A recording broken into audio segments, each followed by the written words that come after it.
The Sandwich of O'Connell Street. Proverbs chapter 10, verse 3.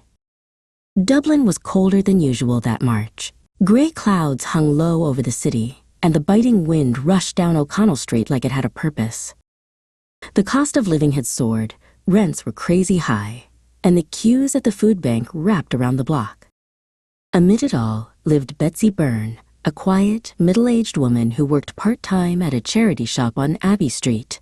She didn't have much. Her flat was small, her coat was secondhand, and her fridge never had more than a few things at a time. But she still smiled every single day. And no matter what, she brought sandwiches to the park bench near the local cafe every Saturday wrapped in foil, 2 at a time. One for Tomas, who'd been on the streets for years, and one for whoever else might need it. She never missed a week.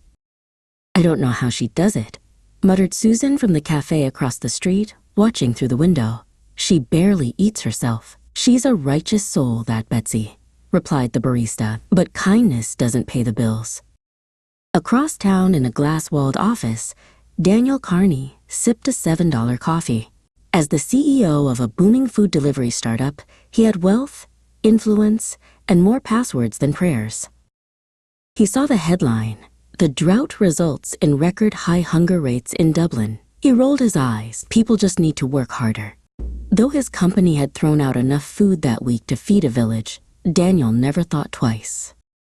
One Saturday, Betsy found herself with only one sandwich. Her pension check hadn't come in, and the heating bill took the last of her coins. She stood at the bench, unwrapping the foil. Tomas wasn't there.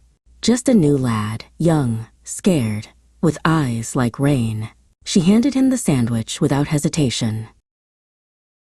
As she turned to leave, she whispered a verse her grandfather used to say, "The Lord will not let the righteous go hungry, but he refuses to satisfy the craving of the wicked." Proverbs chapter 10, verse 3. She wasn't sure she fully believed it that day, but she said it anyway. That evening, Betsy returned to her flat and opened the fridge. Inside, where there had been only a jar of jam and half a loaf, were 3 full meals, neatly packed in takeout boxes. She blinked, then laughed, quietly. Downstairs, Susan stood awkwardly at the front door with an empty delivery bag. She had watched from the cafe, finally moved by something deep in her bones. "I figured you'd be needing a warm meal," she said, not meeting Betsy's eyes. Betsy just smiled. "I had just enough for today." The next week, more food came, and the week after, Susan helped hand out sandwiches with Betsy. And Daniel? Well, his empire collapsed in a tax scandal. He kept craving more wealth, more applause, and more power. But his cravings were never quite satisfied. Such satisfaction comes only to the righteous who give, not the wicked who hoard.